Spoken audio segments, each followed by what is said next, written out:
نحمده ونصلي على رسوله الكريم اما بعد فاعوذ بالله السميع العليم من الشيطان الرجيم بسم اللہ الرحمن الرحیم۔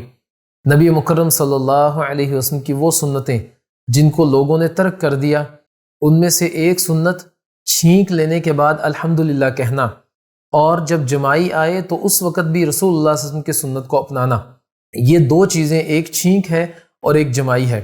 رسول اللہ صلی اللہ علیہ وسلم نے فرمایا چھینک اللہ کو پسند ہے، لہذا جب بھی تمہیں چھینک آئے تو الحمدللہ کہو، اور جمائی اللہ کو ناپسند ہے۔ جب بھی یہ آئے تو جتنی تمہارے اندر طاقت ہے اس کو روکو، اپنے منہ کو بند کرو۔ اگر تمہارا منہ بند نہیں ہوتا تو پھر اس کے آگے ہاتھ رکھو، اور جس حد تک ممکن ہو سکے تم اپنے منہ کو بند کرو۔ اور نبی مکرم صلی اللہ علیہ وسلم نے فرمایا لا تقل ہا ہا، کوئی بھی جمائی کے وقت ہا ہا ایسی کوئی آواز نہ نکالے۔ جب کوئی ایسی آواز نکالتا ہے ضحک منہ الشیطان، تو وہ شیطان کو خوش کر دیتا ہے، اس چیز سے شیطان خوش ہو جاتا ہے۔ اور ایک روایت میں ہے کہ جب بھی انسان کو جمائی آتی ہے وہ اپنے منہ کو کھول دیتا ہے اور آواز پیدا کرتا ہے، شیطان اس کے منہ میں داخل ہو جاتا ہے اور وہ ہنستا ہے۔ تو جمائی اور چھینک کے آداب کو سیکھنا یہ ہمارے لیے لازم اور ضروری ہے۔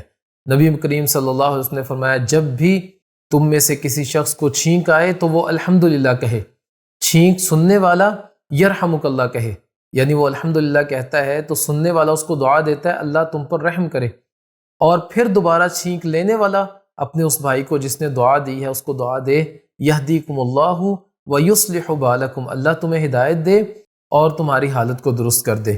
اگر کوئی شخص چھینک لیتا ہے اور الحمدللہ نہیں کہتا تو کسی بھی شخص کو اس کا جواب دینے کی ضرورت نہیں ہے۔ نبی مکرم صلی اللہ علیہ وسلم کے پاس ایک شخص موجود تھا، اس نے چھینک لی، رسول اللہ صلی اللہ علیہ وسلم نے اس کی چھینک پر جو اس کو دعا دینی تھی وہ دعا نہیں دی۔ پھر ایک اور شخص آیا، اس نے چھینک لی اور اس نے کہا الحمدللہ، رسول اللہ صلی اللہ علیہ وسلم نے کہا یرحمک اللہ، اس کو دعا دے دی۔ پہلے شخص نے یہ اعتراض کیا کہ اللہ کے نبی چھینک تو مجھے بھی آئی تھی، آپ نے مجھے دعا نہیں دی، اس کو دعا دے دی۔ رسول اللہ صلی اللہ علیہ وسلم نے کہا کہ اس نے اللہ کی تعریف بیان کی تو میں نے اس کو دعا دے دی، تو نے اللہ کی تعریف بیان نہیں کی لہذا میں نے تجھے دعا نہیں دی۔ ہاں، جو الحمدللہ نہیں کہتا آپ اس کو دعا نہ دیں، لیکن اس کی اصلاح کر دیں، اس کو بتا دیں کہ ہاں بھئی چھینک آئے تو الحمدللہ کہیں، چھینک اللہ کو پسند ہے، اس لیے اللہ کی ایک نعمت ہے، ہمیں یہ حاصل ہوئی ہے، لہذا اس لیے اللہ تعالیٰ کی تعریف اس چیز پر ہمیں کرنی چاہیے۔ اور جمائی چونکہ ناپسند ہے اللہ تعالیٰ کو، اس سے سستی کاہلی وہ آتی ہے، اور نبی کریم صلی اللہ علیہ وسلم نے اس حوالے سے ہماری رہنمائی کر دی۔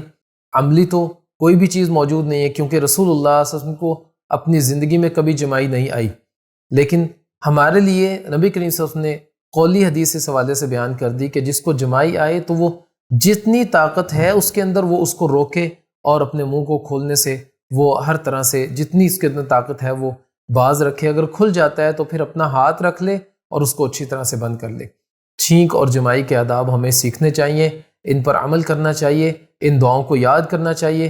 اللہ تعالیٰ عمل کرنے کی توفیق عطا فرمائے۔ اقول قولی ھذا واستغفر اللہ لی ولکم ولسائر المسلمین۔